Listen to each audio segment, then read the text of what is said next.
Hello friends, welcome back to my channel. मैं हूं आपकी फ्रेंड वर्षा। फ्रेंड्स, आज की इस वीडियो में हम बात करेंगे बीएड एंट्रेंस एग्जाम के हिंदी के प्रीवियस क्वेश्चंस की। फ्रेंड्स, इन क्वेश्चंस में हम वो सभी इंपॉर्टेंट क्वेश्चंस को डिस्कस करेंगे जो कि फ्रिक्वेंटली पूछे जाते हैं। मैं आपको गारंटी देती हूँ कि अगर आपने ये सारे क्वेश्चंस अच्छे से समझ लिए तो आपको आपका एग्जाम क्लियर करने से कोई नहीं रोक सकता, क्योंकि ये सारे वही क्वेश्चंस हैं जो कि फ्रिक्वेंटली पूछे जाते हैं। हर बार ये क्वेश्चंस रिपीट होते हैं। आप इसी पेपर में देखेंगे कि एक क्वेश्चन 2 बार पूछा गया है। तो चलिए फ्रेंड्स, वीडियो को स्टार्ट करते हैं। और आप इसके साथ ही साथ मेरी सारी वीडियोस भी जरूर देखिएगा, क्योंकि अगर आप वो सारी वीडियोस को देखते हैं और उन सारे क्वेश्चंस को अपने कवर करते हैं तो आपका पूरा जो सिलेबस है वो कंप्लीट हो जाएगा और साथ ही साथ आपकी अंडरस्टैंडिंग लेवल भी इंक्रीज होगा। तो चलिए फ्रेंड्स, वीडियो को स्टार्ट करते हैं। लेकिन वीडियो को स्टार्ट करने से पहले प्लीज मेरे चैनल को सब्सक्राइब कर लीजिए, और अगर आपने चैनल को सब्सक्राइब कर लिया तो इस वीडियो को लाइक कीजिए और अपने फ्रेंड्स के साथ शेयर कीजिए। चलिए फ्रेंड्स, फर्स्ट क्वेश्चन स्टार्ट करते हैं। फर्स्ट क्वेश्चन है, हिंदी भाषा का कौन सा रूप मानक हिंदी के रूप में स्वीकार किया गया है? ऑप्शंस है यहाँ पे पूर्वी हिंदी, पहाड़ी हिंदी, खड़ी बोली या फिर पश्चिमी हिंदी। तो फ्रेंड्स, अगर हम बात करें हिंदी भाषा के रूप में जो मानक हिंदी के रूप में हमें स्वीकार किया गया है तो वो है हमारा खड़ी बोली। तो ऑप्शन सी यहाँ पे हमारा राइट आंसर है। खड़ी बोली से ही हमारे हिंदी भाषा जो है मानक हिंदी के रूप में उसको स्वीकार किया गया है। नेक्स्ट क्वेश्चन पे आते हैं। हिंदी की कितनी उपभाषाएं हैं? 3, 4, 5 या 6? तो फ्रेंड्स, अगर हम बात करें हिंदी की उपभाषाओं की तो हिंदी की उपभाषाएं 5 होती हैं। तो ऑप्शन सी यहाँ पे राइट आंसर है। अगर फ्रेंड्स आप नोट करना चाहते हैं तो आप नोट भी कर सकते हैं वो 5 उपभाषाएं कौन सी हैं।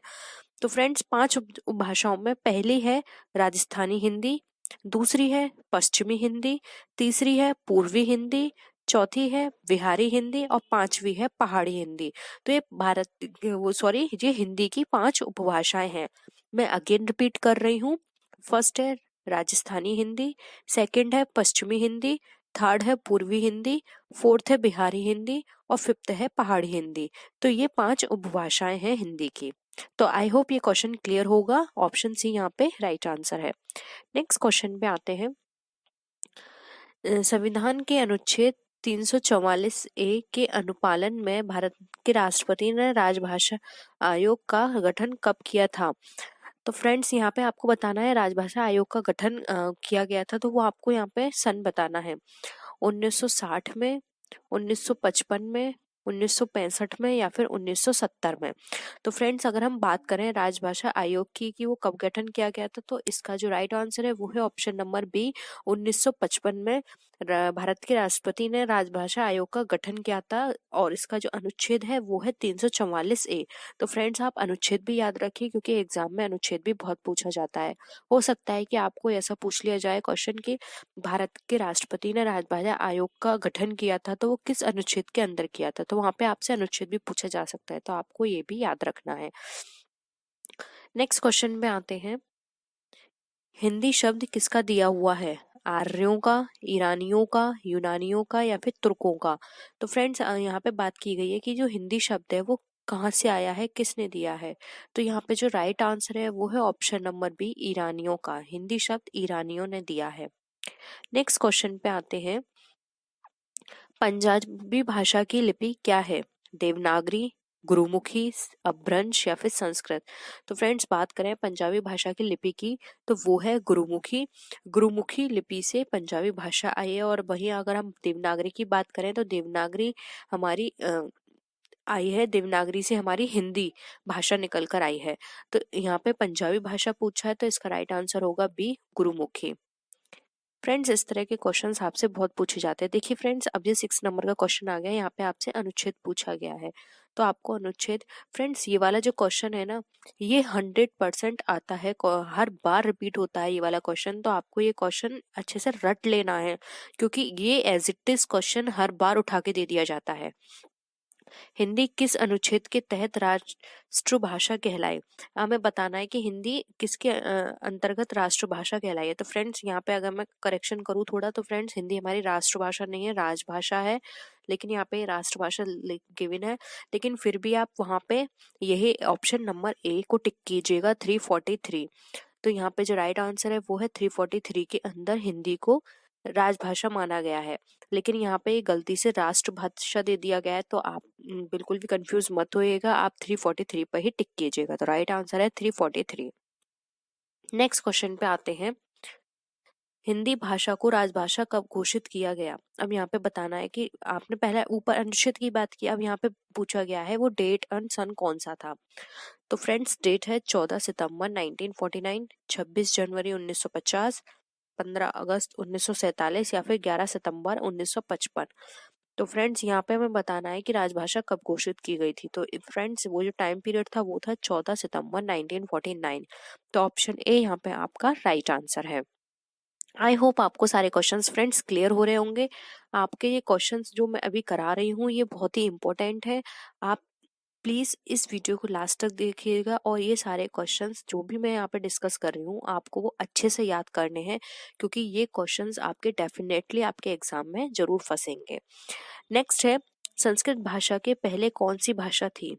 पाली, मगधी, प्राकृत या फिर हिंदी। तो फ्रेंड्स अगर हम बात करें संस्कृत भाषा के पहले कौन सी भाषा थी, तो फ्रेंड्स वो थी यहाँ पर हमारी प्राकृत भाषा। तो ऑप्शन सी यहाँ पे हमारा राइट आंसर है। नेक्स्ट क्वेश्चन पे आते हैं, हिंदी की उत्पत्ति किस भाषा से हुई है। लौकिक संस्कृत से, वैदिक संस्कृत से, शॉर्टसेनी अपभ्रंश है या फिर ये मगधी। तो फ्रेंड्स अगर हम बात करें हिंदी की उत्पत्ति की, तो हिंदी की उत्पत्ति हुई थी शॉर्टसेनी अपभ्रंश भाषा से। तो यहाँ पे ऑप्शन सी यहाँ पे राइट आंसर है। नेक्स्ट क्वेश्चन पे आते हैं, अरबी भाषा का कौन सा शब्द है। यानी कि आपको यहाँ 4 ऑप्शंस दिए हैं, इसमें से बताना है अरबी भाषा का कौन सा है। नमाज, दीदार, गुनाह या फिर गवाह। तो फ्रेंड्स बात करें अरबी भाषा की, तो गुनाह अरबी भाषा का शब्द है। तो ऑप्शन सी यहाँ पे राइट आंसर है। फ्रेंड्स यहाँ पे अब आपको बताना है 11 क्वेश्चन में सरस्वती पत्रिका के संपादक कौन है। फ्रेंड्स ये पत्रिका भी बहुत इंपॉर्टेंट है, ये क्वेश्चन बहुत पूछा जाता है, सरस्वती पत्रिका के संपादक कौन है। तो ये भी आपको अच्छे से याद करना है। ऑप्शंस हैं श्याम सुंदर दास, महावीर प्रसाद द्विवेदी, रामचंद्र शुक्ल या फिर प्रताप नारायण मिश्र। तो फ्रेंड्स यहाँ पर जो इसका राइट आंसर है वो है option number B, Mahavir Prasad Dwivedi. तो ऑप्शन बी राइट आंसर है। नेक्स्ट क्वेश्चन पे आते हैं, रिक्शा किस शब्द भाषा का शब्द है। चीनी, रूसी, जापानी या फिर जर्मनी। तो फ्रेंड्स अगर हम बात करें रिक्शा शब्द की किस भाषा से लिया गया है, तो ये लिया गया है जापानी से। तो ऑप्शन सी यहाँ पे राइट आंसर है। नेक्स्ट क्वेश्चन है, अंग्रेजी शब्द ड्राफ्टिंग का भारत सरकार द्वारा स्वीकृत हिंदी अनुवाद होगा। टिप्पण, आरोपण, प्रस्ताव या फिर प्रारूपण। तो फ्रेंड्स अगर हम अंग्रेजी शब्द जो ड्राफ्टिंग होता है भारत सरकार द्वारा स्वीकृत हिंदी अनुवाद करें इसका, तो भारत सरकार में इसको ज्यादा जो हम अगर भारत सरकार के किसी भी डॉक्यूमेंट को देखें तो वहां पर जो वर्ड यूज किया जाता है, अनुवाद यूज किया जाता है, वो होता है प्रारूपण। तो ऑप्शन डी यहाँ पे राइट आंसर है। फ्रेंड्स हम आपके एग्जाम से पहले पहले आपको वो सभी क्वेश्चंस करवा देंगे, उन सभी वीडियो को अपनी क्लास में लेकर आएंगे जो कि सबसे ज़्यादा एक्सपेक्टेड है और जो बहुत ही इम्पोर्टेंट है और जो हर बार पूछी जाती हैं। तो आप हर वीडियो को जरूर देखिएगा, क्योंकि अगर आपने एक भी वीडियो मिस कर दी तो हो सकता है कि वहां पर हम वो वाला क्वेश्चंस करा दें जो आपके एग्जाम में आए। तो आपको सभी वीडियोस को देखना है और अपने फ्रेंड्स के साथ भी शेयर करना है। नेक्स्ट क्वेश्चन पे आते हैं, शब्द किसे कहते हैं। एक या एक से अधिक सार्थक वर्ण समूह को, या फिर एक या एक से अधिक वर्णों के मेल को, ध्वनि की छोटी इकाई को, या फिर भाषा की सबसे छोटी इकाई को। तो फ्रेंड्स शब्द किसे कहते हैं इससे पहले हम थोड़ी सी रिवीजन कर लेते हैं। तो फ्रेंड्स ध्वनि भाषा की सबसे छोटी जो इकाई होती है उसे वर्ण कहा जाता है। वर्ण का अपना कोई भी अर्थ नहीं होता है, वर्णों के संयोग से जिस सार्थक वर्ण समूह या ध्वनि शब्द समूह की सृष्टि होती है उसे हम शब्द कहते हैं। तो यहाँ पे हमसे शब्द पूछा गया है। तो फ्रेंड्स अगर हम इसके अकॉर्डिंग बात करें तो एक या एक से अधिक सार्थक वर्ण हमारे के समूह को भी हम शब्द ही कहेंगे। तो यहाँ पे ऑप्शन ए हमारा क्या होगा, राइट आंसर होगा। नेक्स्ट क्वेश्चन पे आते हैं, महाराष्ट्र में किस भाषा का प्रयोग अधिक होता है। अंग्रेजी, हिंदी, मराठी या फिर मैथिली। तो फ्रेंड्स बात करें महाराष्ट्र में भाषा जो सबसे ज्यादा यूज की जाती है तो वो है मराठी भाषा, सबसे ज्यादा वहाँ पे मराठी भाषा बोली जाती है। नेक्स्ट क्वेश्चन पे आते हैं, हिंदी भाषा के कितने राज्यों की राजकीय भाषा है? यानी हिंदी भारत के हमें बताने हैं कितने राज्यों की राजकीय भाषा है। तो यहाँ पर अगर हम बात करें ऑप्शंस की तो ऑप्शंस है 9, 10, 13 या फिर 15। तो फ्रेंड्स यहाँ पे 10 राज्यों की भाषा राजकीय भाषा हिंदी है। तो ऑप्शन बी राइट आंसर है। देखिए फ्रेंड 17 नंबर का क्वेश्चन अगेन हमारा रिपीट हुआ है, लेकिन यहाँ पे ये क्वेश्चन सही दिया है। संविधान के किस अनुच्छेद में हिंदी को राजभाषा माना गया है? ऑप्शन है अनुच्छेद 343, अनुच्छेद 352, अनुच्छेद 356 या फिर अनुच्छेद 370। तो फ्रेंड्स अगर हम बात करें यहाँ पे, अभी हमने ये क्वेश्चंस डिस्कस किया था, तो आपको आंख बंद करके बस यहाँ पे टिक लगा देना है 343। तो ऑप्शन ए यहाँ पे आपका राइट आंसर है। ये क्वेश्चंस हर बार पूछा जाता है फ्रेंड्स, बहुत ही इंपॉर्टेंट क्वेश्चन है, मैं आपसे बार बार बोल रही हूँ, आप इस क्वेश्चन को लेके बिल्कुल कंफ्यूज मत होइएगा। नेक्स्ट क्वेश्चन पे आते हैं, किसने कहा था कि शब्द की ज्योति ना जली होगी तो विश्व अंधकार में होता? तो फ्रेंड्स अगर हम ऑप्शंस की बात करें तो ऑप्शंस है महर्षि दंडी, आचार्य शुक्ल, भरत मुनि या फिर आचार्य द्विवेदी। तो फ्रेंड शब्द की ज्योति ना जली होती तो विश्व अंधकार में होता, अगर हम इस स्टेटमेंट की बात करें तो फ्रेंड्स ये स्टेटमेंट दिया था महर्षि दंडी ने। तो ऑप्शन ए यहाँ पे राइट आंसर है। नेक्स्ट है, पाणिनि की रचना का नाम क्या है?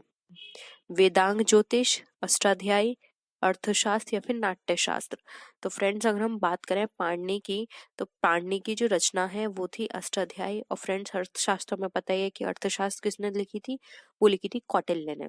तो ये कुछ फेमस हैं जो हर बार पूछी जाती हैं, तो अगर आप इन ऑप्शंस के अकॉर्डिंग भी इनके नाम याद कर लेंगे, जैसे कि वेदांग ज्योतिष आप देख सकते हैं किसकी है, नाट्यशास्त्र देख सकते हैं किसकी है, तो ये कुछ ऐसी हैं जो कि हर बार पूछी जाती हैं। अष्टाध्यायी, अर्थशास्त्र, नाट्यशास्त्र ये हर बार पूछी जाती हैं क्योंकि ये बहुत ही इंपॉर्टेंट होती हैं और हर बार क्वेश्चंस घुमा फिरा के इन्हीं से ही होता है। तो आपको ये अच्छे से याद करनी है। तो ऑप्शन यहाँ पे बी यहाँ पे इसका राइट आंसर है। नेक्स्ट क्वेश्चन पे आते हैं, व्याकरण में किसके अस्तित्व की जानकारी नहीं मिलती है? तो फ्रेंड्स अगर हम बात करें अस्तित्व की कि किसकी नहीं मिलती है तो वो है ऑप्शंस में ध्वनि, शब्द, वाक्य या फिर लिपि। तो फ्रेंड्स अगर हम बात करें कि यहाँ पे व्याकरण में हमें किसके अस्तित्व की जानकारी नहीं मिलती है तो वो है यहाँ पर हमारी लिपि की किसी भी तरह के अस्तित्व की कोई भी जानकारी हमें व्याकरण में नहीं मिलती है। तो ऑप्शन डी यहाँ पे हमारा राइट आंसर है। जबकि हमें ध्वनि का पता है, शब्द का पता है, वाक्य का पता है, ठीक है, जबकि लिपि के बारे में किसी भी तरह की कोई भी जानकारी हमारे व्याकरण में नहीं है। नेक्स्ट क्वेश्चन है, हिंदी भाषा की लिपि है। देखिए फ्रेंड्स ये वाली क्वेश्चन में मैंने आपको जो हमारा फर्स्ट नंबर का क्वेश्चन था उसमें, सॉरी 5th नंबर का जो क्वेश्चन था उसमें मैंने आपको डिस्कस किया था, जहाँ पे मैंने आपसे पूछा था कि पंजाबी भाषा की लिपि क्या है, और वहां पे ऑप्शन में देवनागरी था, तो मैंने आपको बताया था। अगेन देखिए ये इसी तरह से घुमा फिरा के क्वेश्चंस रिपीट करके पूछ लिए जाते हैं। तो हिंदी भाषा की लिपि ऑप्शन है ब्राह्मी, देवनागरी, जननागरी या फिर अरामाइक। तो फ्रेंड्स यहाँ पर इसका जो राइट आंसर है वो है option number B, Devanagari. Next question पे आते हैं, हिंदी को मानक रूप प्रदान करने का सर्वप्रथम प्रयास किसने किया? अब देखिए फ्रेंड्स आपको वहां पे इसी तरह का एक और क्वेश्चन पहले भी पूछा गया था कि मानक रूप में हिंदी को स्वीकार कब किया गया, किस भाषा के रूप में स्वीकार किया गया। तो इस तरह की जो इस हिस्ट्री बेस कुछ इम्पोर्टेंट क्वेश्चंस हैं वो हमेशा या तो क्वेश्चंस जो होंगे उनको ऑप्शंस में बना दिया जाएगा या फिर जो ऑप्शंस होंगे उनको क्वेश्चंस में बना दिया जाएगा। तो इस तरह से घुमा फिरा के हर बार वही क्वेश्चंस पूछे जाते हैं। ऑप्शंस है किशोरीदास बाजपेयी, किशोरीलाल गोस्वामी, स्वाम सुंदर दास या फिर डॉक्टर नगेन। तो फ्रेंड्स अगर हम बात करें हिंदी को मानक रूप प्रदान करने की कि वो किसने कही दिया था, तो वो थे किशोरी दास वाजपेयी। तो ऑप्शन ए यहाँ पे राइट आंसर है। नेक्स्ट क्वेश्चन पे आते हैं, स्वामी दयानंद सरस्वती ने किसकी रचना हिंदी भाषा में की है? योग वशिष्ठ की, सुधा सागर की, सत्यार्थ प्रकाश की या फिर वेदांत धर्म की। तो फ्रेंड्स अगर हम बात करें स्वामी दयानंद सरस्वती की कि इनकी रचना हिंदी भाषा में कौन सी थी, तो वो थी सत्यार्थ प्रकाश। ऑप्शन सी यहाँ पे राइट आंसर है। नेक्स्ट क्वेश्चन पे आते हैं। फ्रेंड्स किसी भी तरह का आपको डाउट लग रहा हो इन क्वेश्चंस में तो आप प्लीज कमेंट सेक्शन में जरूर बताइएगा। नेक्स्ट है, कन्नौजी हिंदी की किस उपभाषा की एक बोली है? पूर्वी हिंदी, पश्चिमी हिंदी, राजस्थानी हिंदी या फिर पहाड़ी हिंदी। अब देखिए फ्रेंड्स, पूर्वी, पश्चिमी, राजस्थानी और पहाड़ी ये सारे क्या हैं? आपको मैंने ये भी क्वेश्चन अभी बताया था कि 5 उपभाषाएं, तो ये 4 जो ऑप्शन है ये उपभाषाएं हैं हिंदी की। तो आपको यहाँ पे कन्नौजी बताना है, तो इसका राइट आंसर होगा बी, पश्चिमी हिंदी। नेक्स्ट क्वेश्चन पे आते हैं। निम्न में से कौन बिहारी हिंदी की बोली है? बुंदेली, मगही, हड़ौती या फिर अवधी। तो फ्रेंड्स बिहारी हिंदी की बोली की बात करें तो वो है मगही। तो ऑप्शन बी यहाँ पे राइट आंसर है। नेक्स्ट क्वेश्चन है, भाषा का आरंभ होता है ध्वनि से, अर्थ से, शब्द से या फिर वाक्य से। तो फ्रेंड्स अगर हम बात करें भाषा के आरंभ की, तो उसके लिए ध्वनि का होना बहुत ही जरूरी है, क्योंकि ध्वनि ध्वनि नहीं होगी तो हम शब्द नहीं बोल पाएंगे, और शब्द के बिना हमारा वाक्य और उसका अर्थ से भी कोई तात्पर्य नहीं है। तो अगर हम आरंभ की बात करें तो सबसे पहले आएगी ध्वनि। तो ऑप्शन ए यहाँ पे हमारा राइट आंसर है। नेक्स्ट क्वेश्चन पे आते हैं। भाषा के प्रमुख अवयव हैं। तो फ्रेंड्स ये वाला क्वेश्चन भी बहुत बार रिपीट होता है। आपको यहाँ पे क्या है बताना है कि कौन सा यहाँ पे ऑप्शन सही अरेंजमेंट दिया हुआ है।